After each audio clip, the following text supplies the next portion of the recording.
जय हिंद सर। जय हिंद सर।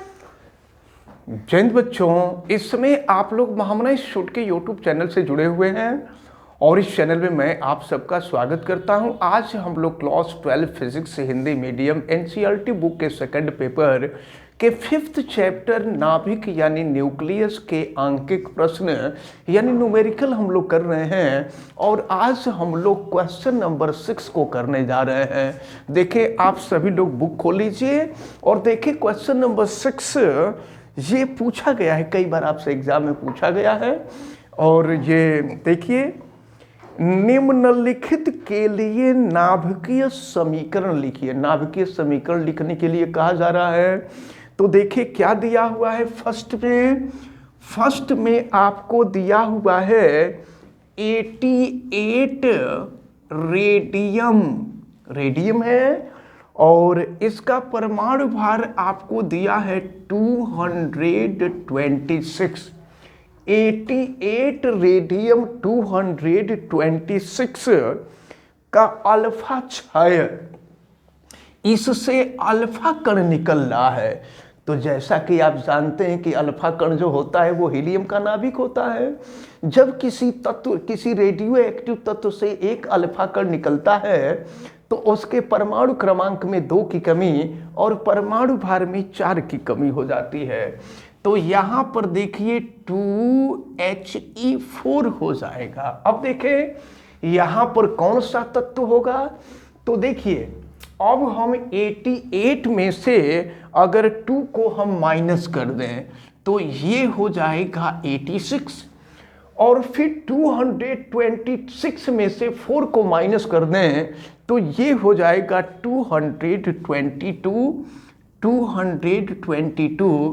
तो वह तत्व जिसका परमाणु क्रमांक 86 और परमाणु भार 222 होता है वह होता है रेडॉन।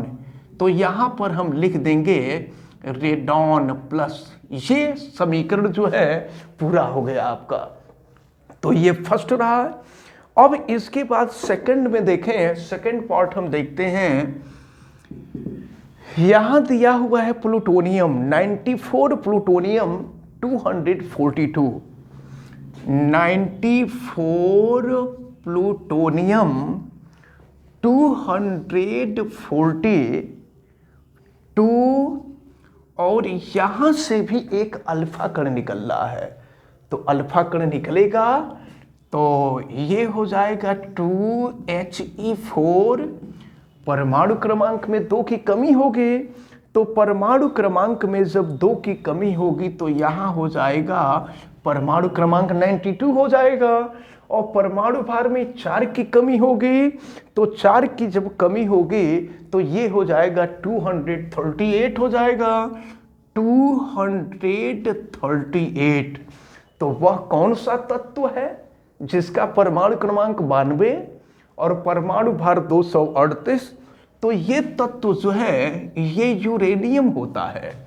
ये 92 और 238 हो जाएगा। तो ऐसी ये फिल ब्लैंक जो है फिल करने के लिए आपसे पूछा जाता है। इसी तरह से अगर हम थर्ड पार्ट को देखें तो थर्ड पार्ट में दिया हुआ है 15P32 का बीटा क्षय, इसमें से बीटा कण निकल रहा है। तो आपको मालूम है बीटा कण जब निकलता है तो परमाणु भार में कोई परिवर्तन नहीं होता है और परमाणु क्रमांक में 1 की वृद्धि हो जाती है। तो बीटा कण जो होगा ये -1E0 होता है। बीटा कण को -1E0 से रिप्रेजेंट करते हैं। और फिर यहाँ पर देखिए परमाणु क्रमांक में 1 की वृद्धि हो जाएगी। तो परमाणु क्रमांक में जब 1 की वृद्धि हो जाएगी तो परमाणु क्रमांक 16 हो जाएगा और फिर परमाणु भार में कोई परिवर्तन नहीं होगा। तो परमाणु भार जैसे है वैसे ही होगा। तो वह तत्व जिसका परमाणु क्रमांक 16 होता है वह तत्व आपको मालूम है सल्फर होता है, परमाणु भार 32 होता है। और हम आपको बता दें कि यहाँ से जब ये क्रिया होती है ना, जब बीटा कण निकलता है तो यहाँ से एक तीव्रगामी कण, ये एंटी न्यूट्रिनो भी निकलता है।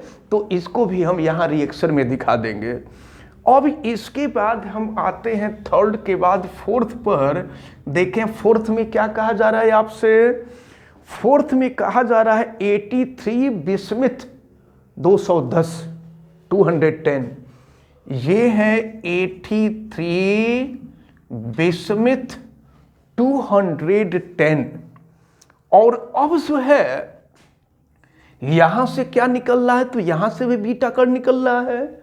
जब भी बीटा कण निकलता है ना, बीटा कण के साथ एंटी न्यूट्रिनो निकलता है। ये आप ध्यान में रखे रहिएगा। अब देखें तो यहां से बीटा कण निकल रहा है तो -1 ई 0 हो जाएगा। और बीटा कण निकल रहा है तो एंटी न्यूट्रिनो इसके साथ जरूर होगा, न्यू बार हो जाएगा। अब जो है परमाणु क्रमांक में तो 1 की वृद्धि हो जाएगी। तो परमाणु क्रमांक में 1 की वृद्धि होगी, 84 होगा। और परमाणु भार में कोई परिवर्तन नहीं, ये 210 ही रहेगा। अब जो है यहां पर जो तत्व आएगा वो तत्व आपका हो जाएगा, देखिए वह तत्व जिसका परमाणु क्रमांक 84 और परमाणु भार 210 है, तो ये तत्व जो है पोलोनियम होता है। ये हो जाएगा पोलोनियम PO, यहाँ प्लस लिख लेंगे आप। इसके बाद हम फोर्थ के बाद हम आते हैं फिफ्थ पर। तो फिफ्थ में देखें क्या दिया है, 6C11 दिया हुआ है, 6C11। और यहां से जो है प्लस बीटा 6 लिखा है। प्लस बीटा का मतलब होता है पॉजिट्रॉन। प्लस बीटा का मतलब पॉजिट्रॉन। बीटा माइनस होगा तो बीटा माइनस का मतलब हुआ बीटा कण, और बीटा प्लस का मतलब होता है पॉजिट्रॉन। तो देखें जब पॉजिट्रॉन निकलता है ना तो न्यूट्रिनो निकलता है, ये सब याद रखे रहिएगा। जब बीटा कण निकलता है तो एंटी न्यूट्रिनो निकलता है, और जब पॉजिट्रॉन निकलता है तो न्यूट्रिनो निकलता है। इसको आप माइंड में रखे रहिएगा। तो अब देखें फिर क्या होगा। तो यहां पर जो है प्लस बीटा 6 हो रहा है, यानी कि न्यूट्रिनो निकलेगा, यहाँ पॉजिट्रॉन निकल रहा है। तो ये हो जाएगा यहाँ +1 ई 0, +1 ई 0 पॉजिट्रॉन। और जब पॉजिट्रॉन निकलता है तो न्यूट्रिनो निकलता है, न्यू बार कर देंगे तो एंटी न्यूट्रिनो हो जाएगा। और ये है न्यू है, ये न्यूट्रिनो है। और फिर देखिए क्या होगा। तो यहाँ पर जो है परमाणु क्रमांक में 1 की कमी होगी, क्योंकि ये +1 है, 1 की कमी होगी। तो ये हो जाएगा 5, क्योंकि 5 + 1 जाके 6 होगा। और इसके बाद जो है यहाँ भी परमाणु भार में कोई परिवर्तन नहीं होता है, 11 होगा। तो जब कोई ऐसा तत्व जिसका परमाणु क्रमांक 5 हो, परमाणु भार 11 हो, तो आपको मालूम है वो बोरान होता है। तो ये हो जाएगा 5B11 प्लस हो जाएगा ये पॉजिट्रॉन और न्यूट्रिनो। हमेशा याद रखे रहिएगा, जब पॉजिट्रॉन निकलता है तो पॉजिट्रॉन के साथ न्यूट्रिनो निकलता है, और जब बीटा कण निकलता है तो बीटा कण के साथ एंटी न्यूट्रिनो निकलता है। अब इसके बाद फिर देखें 6 में दिया हुआ है।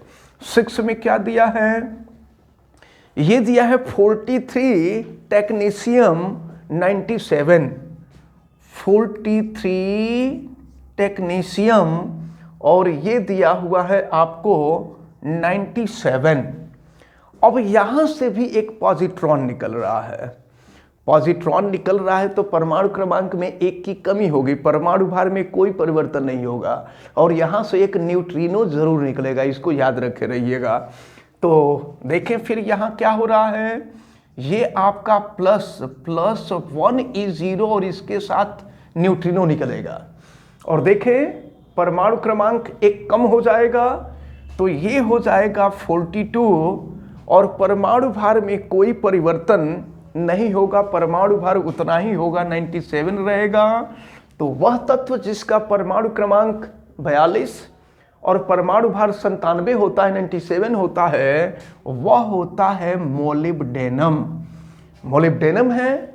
और फिर इसके बाद 7th में आपको दिया हुआ है जेनान। 7th में जो है 54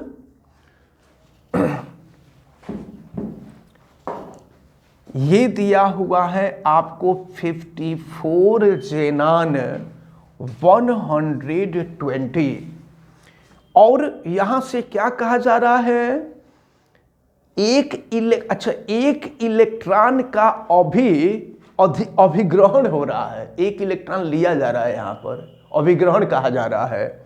एक इलेक्ट्रॉन का अभिग्रहण हो रहा है, तो एक इलेक्ट्रॉन आएगा तो इलेक्ट्रॉन -1 होता है, इलेक्ट्रॉन का अभिग्रहण हो रहा है, लिया जा रहा है, तो -1 तो अब देखिए अगर यही -1 बराबर के बाद रहता है तो इसको बीटा कण कहते हैं हम। और ये लेफ्ट में है, चूंकि अभिग्रहण हो रहा है, लिया जा रहा है, और ये इलेक्ट्रॉन है तो इलेक्ट्रॉन -1 तो अब देखिए कहा जा रहा है इलेक्ट्रॉन का अभिग्रहण हो रहा है, तो जब इलेक्ट्रॉन का अभिग्रहण होता है तो भी न्यूट्रिनो निकलता है। न्यू का मतलब न्यूट्रिनो होता है। आगे जब आप जाएंगे ग्रेजुएशन में, तो ग्रेजुएशन में जब आप इनऑर्गेनिक केमिस्ट्री पढ़ेंगे तो इनऑर्गेनिक केमिस्ट्री में आप पढ़ेंगे, आपको पता है कि नाभिक में प्रोटॉन और न्यूट्रॉन होते हैं, लेकिन प्रोटॉन न्यूट्रॉन के अतिरिक्त भी ढेर सारे कण होते हैं, लेकिन वो क्षणिक होते हैं, उनके बारे में हम पढ़ेंगे। उन्हीं में से एक ये न्यूट्रिनो है, दूसरा एंटी न्यूट्रिनो है, पॉजिट्रॉन है, ये सब होते हैं। इसके अतिरिक्त भी ढेर सारे कण आपको पढ़ने को मिलेंगे। अब इसके बाद जो है यहाँ पर देखें क्या होगा, तो अब ये तो न्यूट्रिनो हो गया। अब हम लोग देखें यहाँ पर कि ये -1 है तो ये 53 हो जाएगा, और परमाणु भार में किसी प्रकार का कोई परिवर्तन नहीं होगा तो ये 120 हो जाएगा, प्लस तो ये न्यूट्रिनो है। अब हमको देखना है कि वह कौन सा तत्व है जिसका परमाणु क्रमांक 53 यानी 53 और ये एटॉमिक वेट जो है 120 है, तो ये आयोडीन होता है ना, तो ये हो जाएगा I53 120 हो जाएगा। तो इस प्रकार जो है ये क्वेश्चन नंबर 1 आपका कंप्लीट होता है। ये क्वेश्चन जो है आपसे पूछा गया, इसमें से क्वेश्चन आपसे पूछे जाते हैं, अक्सर पूछे जाते हैं, आपसे बोर्ड में भी पूछा जाएगा, कहीं ना कहीं ये क्वेश्चन जरूर पूछे जाएंगे, बोर्ड में पूछे जाएं, कंपटीशन में पूछे जाएं, CUET में पूछे जाएं, एंट्रेंस पे पूछे जाएं, कहीं ना कहीं आपसे जरूर पूछे जाएंगे। तो ये काफ़ी इंपॉर्टेंट क्वेश्चन है, इनको आप अच्छी तरह से तैयार किए रहिएगा। अब इसके बाद हम आते हैं क्वेश्चन नंबर 7 पर। देखते हैं क्वेश्चन नंबर 7 क्या दिया है। एक रेडियो एक्टिव समस्थानिक का अर्ध आयु को हालांकि हम लोग T½ से रिप्रेजेंट करते थे, तो एक रेडियो एक्टिव तत्व का अर्ध आयु T½ की वैल्यू जो है ये कैपिटल T दिया हुआ है। कितने वर्ष के बाद, ये टोटल टाइम आपसे पूछा जा रहा है को टोटल टाइम, तो टोटल टाइम को तो हम लोग T से रिप्रेजेंट किया करते थे, लेकिन टोटल टाइम अब चूंकि यहाँ अर्ध आयु को ही कैपिटल T से रिप्रेजेंट कर दिया है, तो पूछा जा रहा है कितने समय बाद। हम एक काम करते हैं, यहाँ पर हम समय को स्मॉल t से रिप्रेजेंट कर लेते, टोटल टाइम को हम जो है स्मॉल t से रिप्रेजेंट कर लेते हैं। पूछा जा रहा है कितने समय बाद इसकी एक्टिवता, प्रारंभिक एक्टिवता का। देखिए किसी भी रेडियो एक्टिव तत्व की प्रारंभिक मात्रा n0 होती है, और स्मॉल n अर्ध आयुओं के पश्चात रेडियो एक्टिव पदार्थ की बची हुई मात्रा n होती है, और n और n0 के बीच जो संबंध होता है n is equal to n0 1/2 to the power n होता है। याद रखे रहिएगा, n0 रेडियो एक्टिव तत्व की प्रारंभिक मात्रा है। n जो है स्मॉल n अर्ध आयुओं के बाद बची हुई मात्रा है। तो देखें, आपसे ये कहा जा रहा है कि बची हुई मात्रा कितने समय के बाद एक्टिवता, अब एक्टिवता को हम सक्रियता कह सकते हैं, यहां पर सक्रियता कहा जा सकता है। तो सक्रियता के रूप में अगर देखें तो जानते हैं क्या हो जाएगा, n के जगह पे r हो जाएगा रिएक्टिविटी, और n0 के जगह पे r0 हो जाएगा, ये प्रारंभिक रिएक्टिविटी है। और r जो है अर्ध आयुओं के पश्चात के बाद की रिएक्टिविटी है, ये 1/2 टू दी पावर हो जाएगा n। अब चले, यानी दोनों फार्मूले एक ही है, बस याद रखे रहिएगा। n0 रेडियो एक्टिव पदार्थ की प्रारंभिक मात्रा, n जो है स्मॉल n अर्ध आयुओं के बाद बची हुई मात्रा, r0 प्रारंभिक एक्टिविटी सक्रियता जिसको हिंदी में कह सकते हैं, और r जो है स्मॉल n अर्ध आयुओं के बाद r बची हुई है, ये जो है उसके बाद की रिएक्टिविटी, यानी n अर्ध आयुओं के बाद की रिएक्टिविटी। हालांकि दोनों से सॉल्व करते हैं तो आंसर सेम मिलता है। अब जरा ध्यान पूर्वक देखें तो ये कहा जा रहा है कि इसकी एक्टिवता प्रारंभिक एक्टिवता का, इसकी जो एक्टिवता है प्रारंभिक एक्टिवता का, प्रारंभिक एक्टिवता सक्रियता r0 है, इसकी 3.125% हो जाएगी। तब परसेंट का मतलब बटा में हो जाएगा 100। तो अगर हम r0 को लेफ्ट में ला दें तो फिर ये हो जाएगा आपका r/r0। देखिए r/r0 इजकल टू 3.125 अपान हो जाएगा 100। इसको हम चाहें तो थोड़ा सा सॉल्व भी कर सकते हैं। अगर हम ऊपर नीचे 1000 से गुणा कर दें तो ऊपर 1000 से गुणा करेंगे ये हो जाएगा, और नीचे 1000 से गुणा कर दिया जाए तो ये हो जाएगा।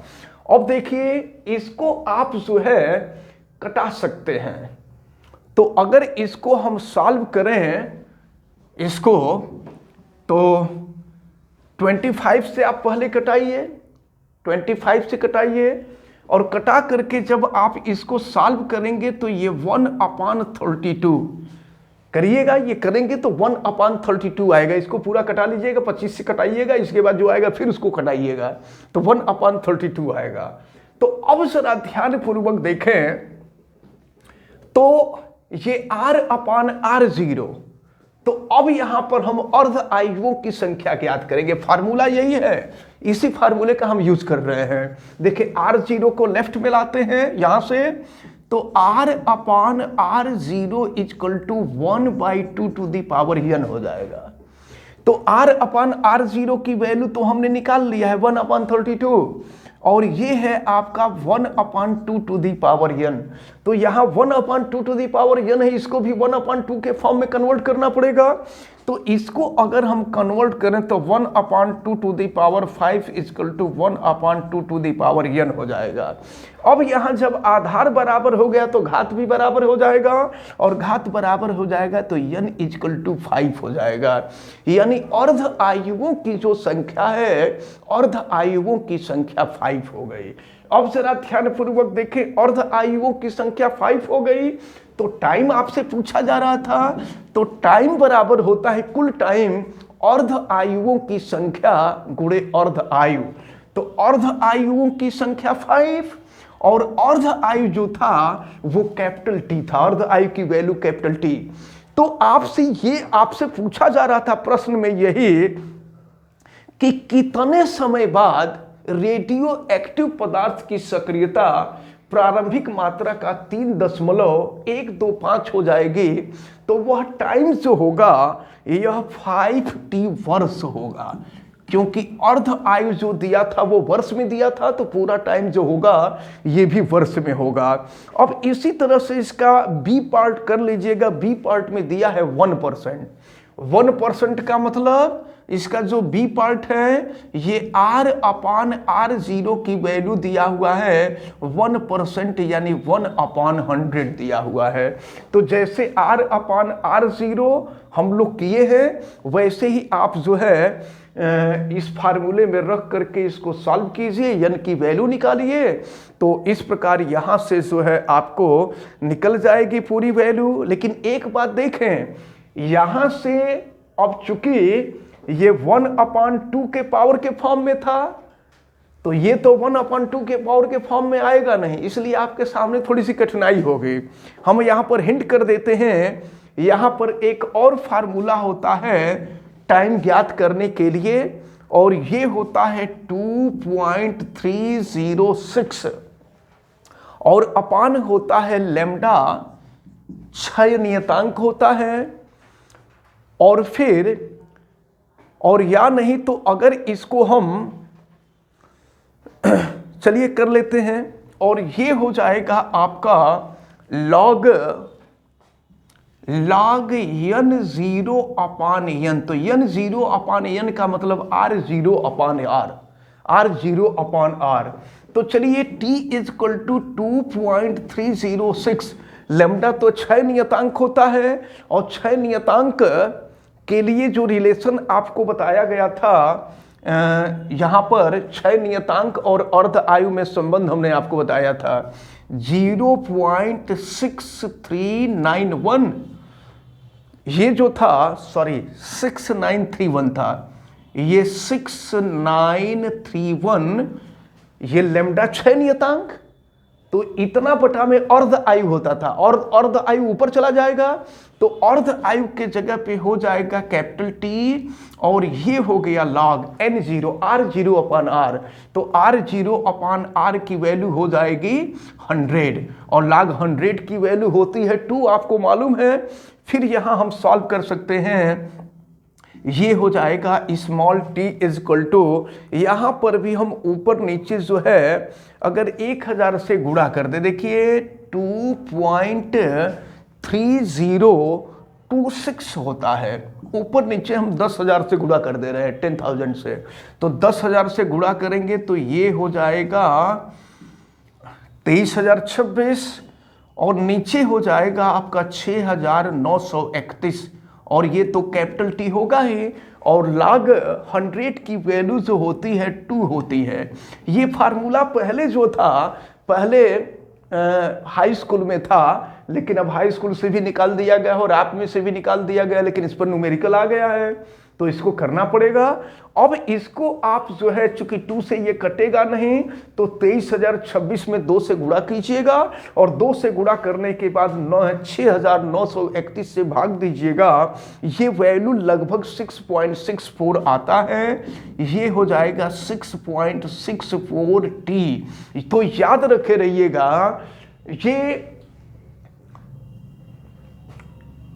यहां पर जो है 5t वर्ष के बाद, पहली स्थिति में 5t वर्ष के बाद रेडियो एक्टिव पदार्थ की बची हुई मात्रा 3.125% होगी, और 6.64t वर्ष के बाद रेडियो एक्टिव पदार्थ की बची हुई जो मात्रा होगी वो 1% होगी, 1% होगी। तो इस प्रकार आज आपने जो दोनों क्वेश्चन देखा, ये दोनों क्वेश्चन काफी इंपॉर्टेंट क्वेश्चन थे। क्लियर हुए? सब समझ में आ गए आप लोगों को? Yes sir. तो हमें उम्मीद है कि जितने लोग वीडियो देख रहे हैं आप लोगों को भी ये क्वेश्चन समझ में आ रहे होंगे। आप वीडियो को लाइक जरूर कीजिएगा, और अगर आप चैनल पे नए हैं तो चैनल को सब्सक्राइब भी कर लीजिए, बेल आइकन को प्रेस करें, और अगर किसी प्रकार की कोई दिक्कत समझ में आती है तो आप हमें कमेंट करके जरूर बताएं, और वीडियो को मैक्सिमम स्टूडेंट तक शेयर करें। आप सभी लोगों का बहुत बहुत धन्यवाद। जय हिंद।